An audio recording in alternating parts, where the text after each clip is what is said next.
First thing is, what made you do the exhaust setup in this thing? Because obviously you've always had exits You out the got hood, 12 of them things, dude. but the back of the car now has flames coming out of it too. Yeah. Honestly, I think Connor O'Sully, we were just joking one day, and he was like, "Man, instead of just going dumping the exhaust over the axles, it'd be funny if you put it out the trunk." I was like, "Dude, don't tempt me." I was like, "I will," and he's like, "I know you will." And so I was thinking about, it. I was like, "Man, that'd be so cool." And I was like, "For the rule book, like it passes the rule book." So I was like, "Man, that'd be so cool." And then after looking at it, and I was like, "Man, this is gonna work out perfect, actually." And it helps like working on the car. It doesn't get in the way of like changing the axles as much and stuff like that as well. So It's a it Yeah. bug. worked out pretty cool. It's a Yeah, blurry shot, but you can see flames coming out of the front and the Yeah, back of your car. I was yes. like, "Man, that would be. It's gonna look so good at night events, you know."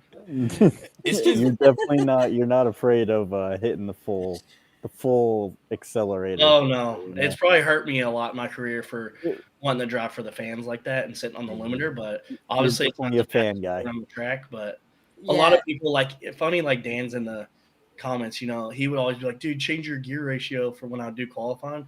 I was like, "Dude, it's just for the fans, man. Like, sit on the limiter and keep it pinned." You know. Yeah. Jared always comments on how loud your car is, like every single time you take a lap. So, like, are you hitting the nail on the head, or how's that make you feel? Yeah, that honestly is like one of the things in FD is like you got to be able to stand out. You see all the fans and stuff, and when they're getting autographs and stuff, and one of the things is like they know me and my car basically just because it's loud.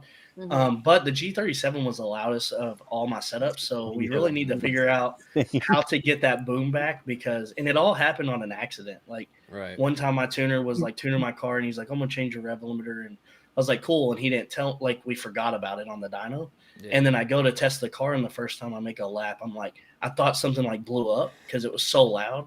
And then he was like, "Oh no, that's probably just your rev limiter." And I was like, "Well, we got to keep that." And it does hurt the motor, Yeah. but it's worth it. Like it's exciting, you know. Like, but definitely a set of valves usually doesn't last a year until this year. Yeah. I spent some big money on the valve train package, and it's lasting now. So Yeah, Oh, yeah. Dan's like BRB valve spring change. Yeah, literally. Yeah. I mean, So, it, go ahead, Nate. I mean, you're a fan favorite though because of it. I think you know. Yeah. Yeah, Whenever you it's pull up to coming the out to be line, like that for yeah, sure, and that's I'm gonna keep it like that.